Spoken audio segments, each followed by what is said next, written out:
Henry VIII needed to divorce his first wife, Catherine of Aragon, because it seemed like she was too old or barren to have any more children, and he really needed a son. Did he want Anne Boleyn in the beginning? Yeah. So they'd had a daughter, Mary, and she'd also had lots of other births, and the children had died, been stillborn or died very soon after birth in infancy.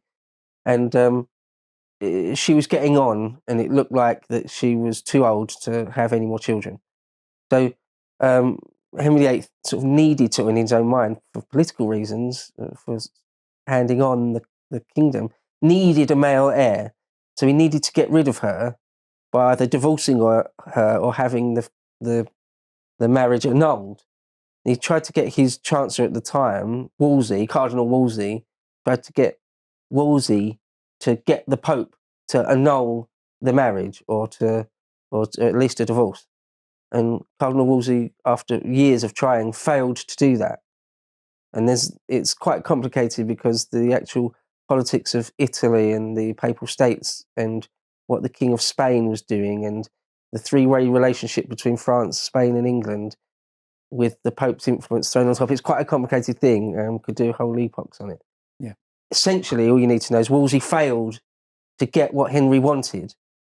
And so Henry sort of, he was out of favour with Henry, and Wolsey sort of died of natural causes, it seems, shortly before he was probably going to be arrested and then probably executed for treason. It's treason to fail to do what Henry wants you to do.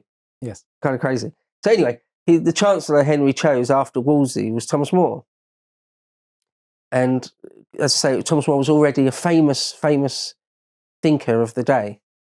Now, one of the reasons, it's odd, so to look back, that it's odd that Henry chose More, because one of the reasons Thomas More was famous is, he's written Utopia, published Utopia, famous correspondences with Erasmus.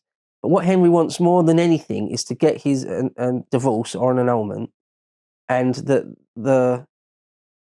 to declare himself head of the Church of England, to actually break with Rome.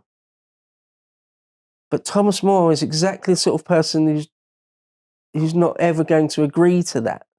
Yeah. So it's an interesting. No worldly goods would convince him. Yeah, so Henry VIII. Well, obviously, Henry VIII deliberately chose Thomas More.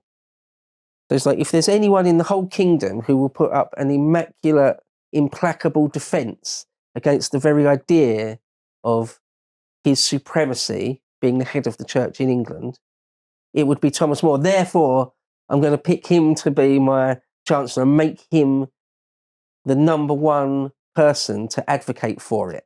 Yeah. Now, Henry VIII obviously calculated that he could break Thomas More's will. But he wasn't ever able to. Yeah. Thomas More, in the end, had his head chopped off because he would not give in. So, one, it's an odd choice, it's an odd pick for Henry to pick Thomas More to do that role, take on that mantle. And so Thomas More was being asked to sign an oath and verbally say an oath that he swears allegiance to Henry and the Church of England above the Pope and Rome. Now, the way Thomas More dealt with it was in a very sort of loyally politician way, by saying, I don't actually have to sign it or say it. The fact that I won't say anything is enough. In law, my silence, you can take my silence as my assent to this oath. And the other lawyers around him say, no, that's not good enough. We need you to sign it, and we need you to say it aloud. Yeah. And Thomas More say, no, you don't need me to.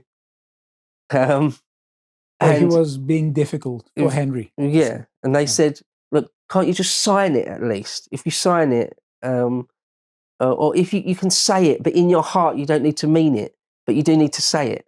They gave him every possible out they could.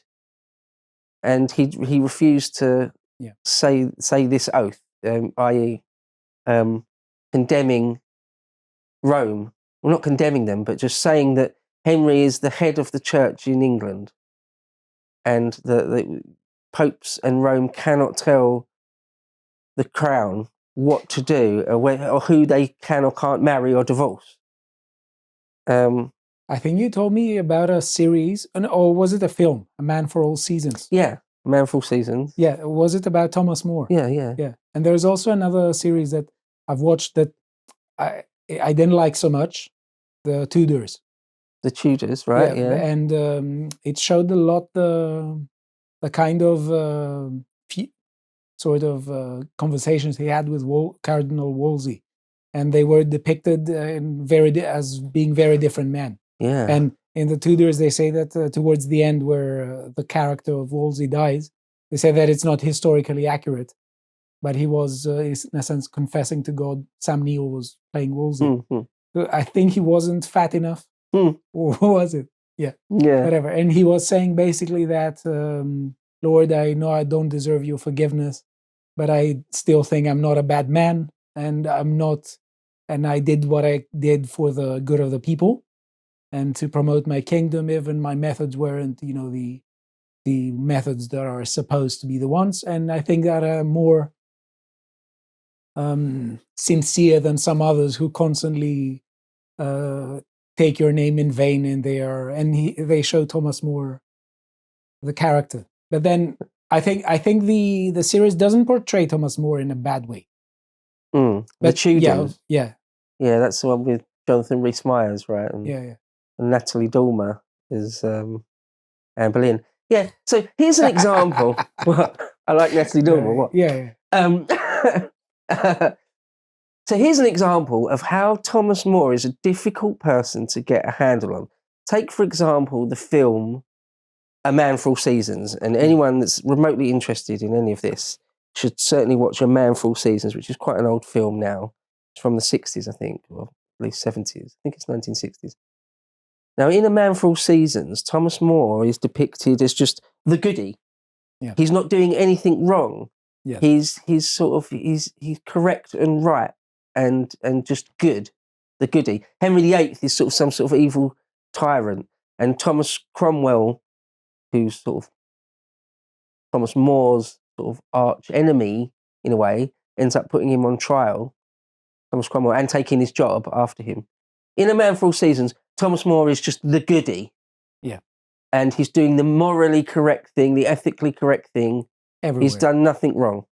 If you look at, for example, Wolf Hall, Hilary Mantel's story, which does focus more on Thomas Cromwell, in that Thomas Cromwell is the goody who hasn't really done anything wrong, and Thomas More, who's played by Anton Lesser, is a very, very difficult, annoying sort of, not weirdo, but he's in the wrong. Yeah. In Wolf Hall, Thomas More is depicted as being in the wrong, being way, way, way overly stubborn, being a traitor, having his heart is with Rome rather than with the king, which is wrong, So you can make an argument that Thomas More is some sort of angel, some sort of saint, well, literally a saint. Yeah. Or you can make the argument that he's a kind of an evil traitor. Yeah.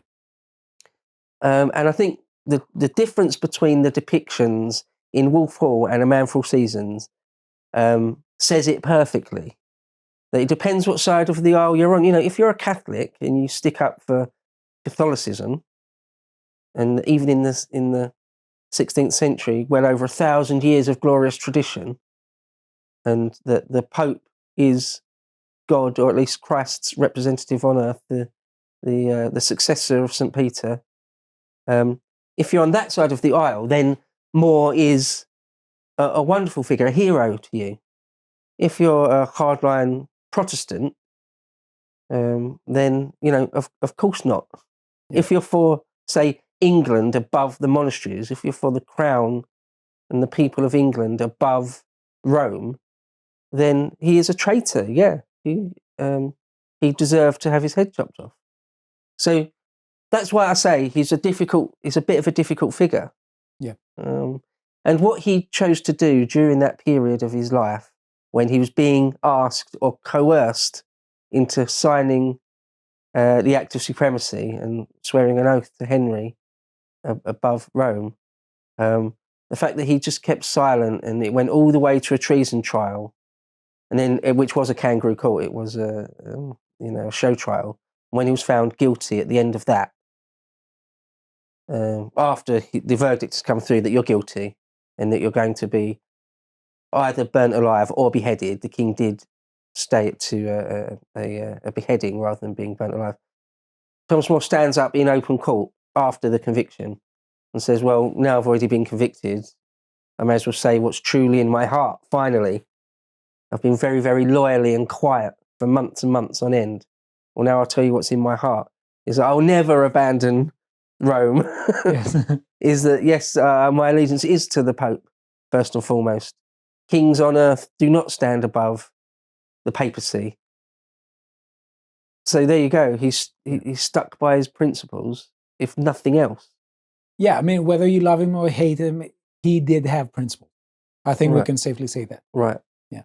And I want to take something from his account, where he said that, as you said, the kings on earth are temporary. So what was it? Yeah. The temporal power of a king is below the spiritual authority of a pope. I think if he died for that belief, then I think that we could say that this gives credit to the interpretation of More as someone who is actually engaging in social criticism of his time. And if he would say that is the power of kings that is temporal and is inferior than the spiritual leadership of the Pope, then that would apply for the aristocracy and the landed gentry.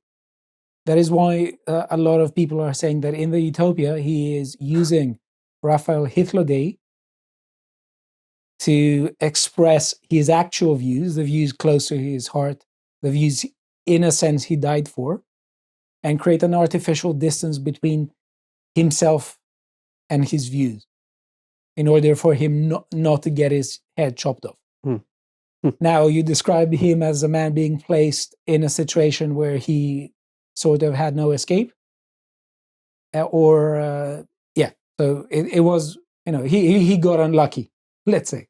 To watch the full video, please become a premium member at lotuseaters.com.